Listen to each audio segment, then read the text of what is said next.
Think you've heard it all about Led Zeppelin? These 30 behind-the-scenes secrets will prove you wrong. Number 30.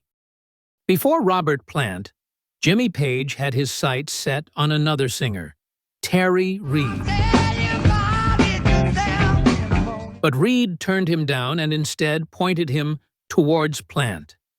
Plant said yes, but only if his thunderous drummer John Bonham could come along too. Number 29. At first, they weren't even called Led Zeppelin.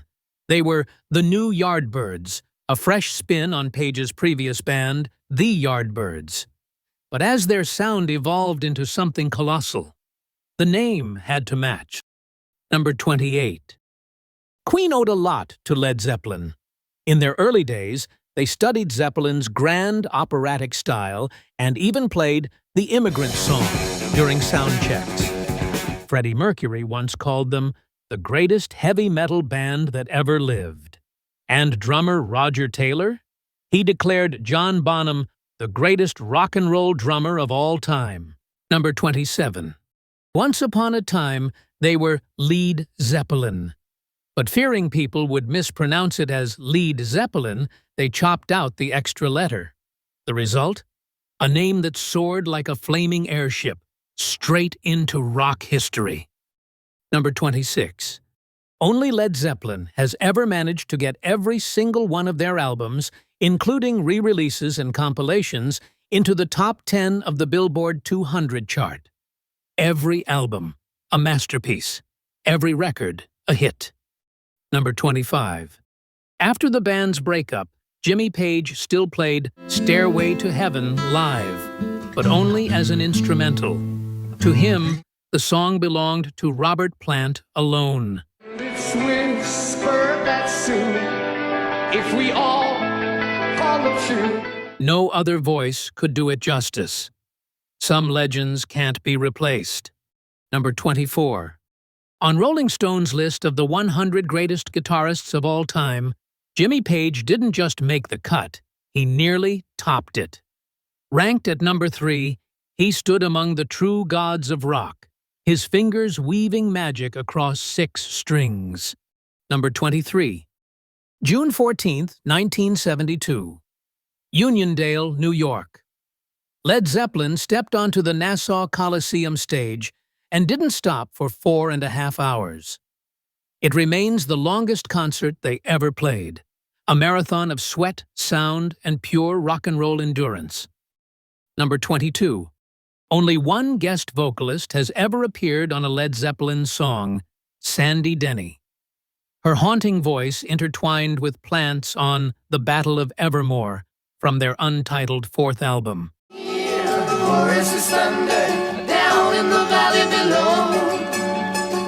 A duet carved in rock history. Number 21. A legendary debut born in just 30 hours. With a budget of less than £1,750, Led Zeppelin recorded their first album in a burst of raw electric energy. The result? A seismic shift in rock music, captured forever in vinyl and wrapped in iconic artwork. Number 20. Jack Black was so desperate to use Immigrant Song in School of Rock that he filmed a personal plea to Led Zeppelin, complete with a cheering crowd behind him.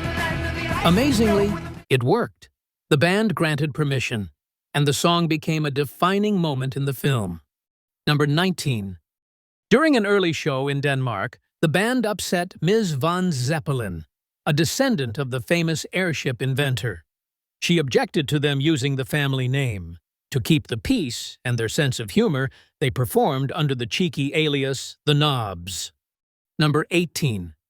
Led Zeppelin were massive Tolkien fans. Misty Mountain Hop is inspired by The Hobbit, Ramble On, name drops Gollum and Mordor, and The Battle of Evermore draws from the epic Return of the King. They basically turned Middle-earth into a rock opera.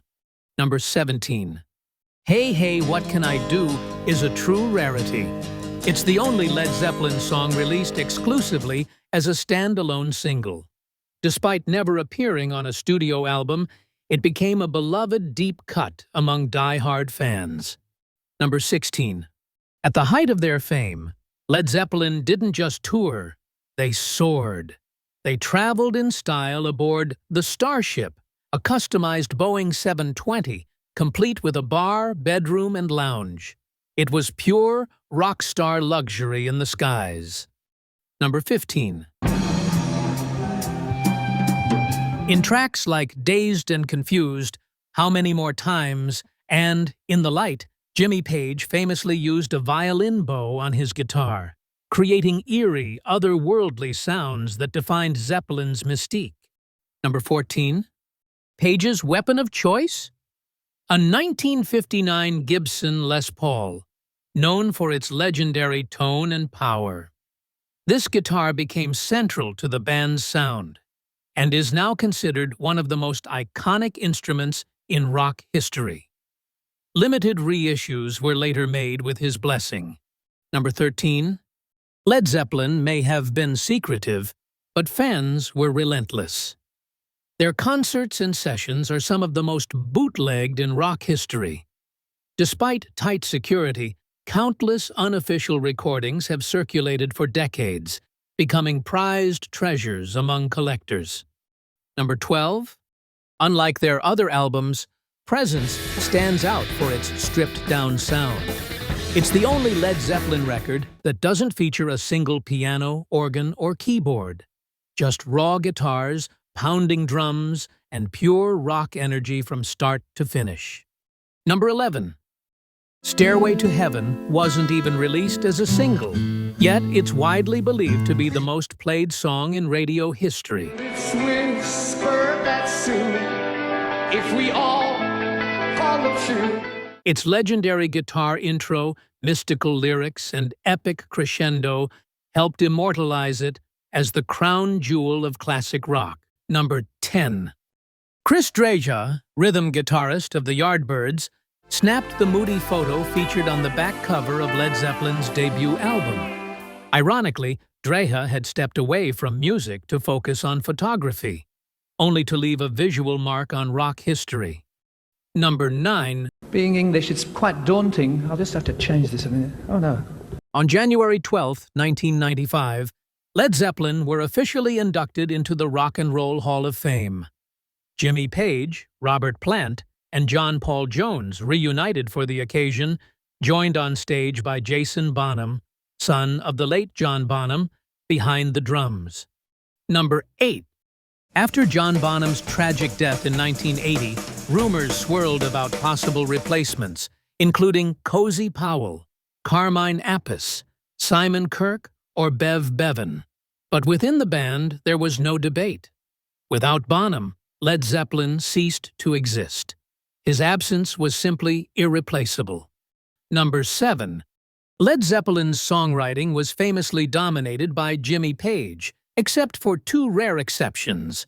On Southbound Suarez and All My Love, Page received no writing credit. Yours is the cloth, mine is the hand that sews tight. Both tracks were largely driven by Robert Plant and John Paul Jones, showcasing a different creative balance. Number 6. Recording engineer Andy Johns recalled that Stairway to Heaven took just 2 hours to record. For a song now etched in the DNA of classic rock, its studio birth was remarkably swift, proof of a band firing on all creative cylinders. Number 5. During his Zeppelin years, Robert Plant was often nicknamed Percy by bandmates and fans alike. The playful moniker stuck, softening the image of a rock god known for his golden curls and even more golden vocal range.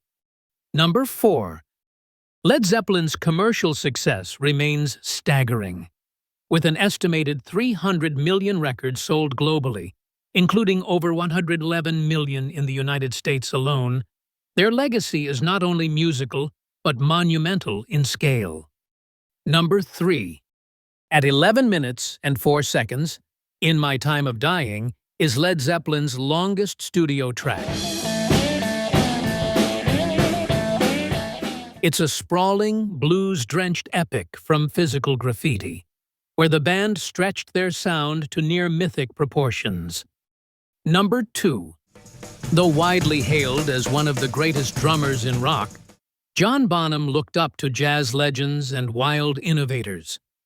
His personal favorites included Gene Krupa, Buddy Rich, Ginger Baker, Max Roach, and The Who's explosive Keith Moon. Number 1. Their fourth album remains officially untitled, a deliberate move by the band to let the music speak for itself. Fans and critics gave it many names: Zoso, Runes, Styx, Man with Sticks, or simply Led Zeppelin 4.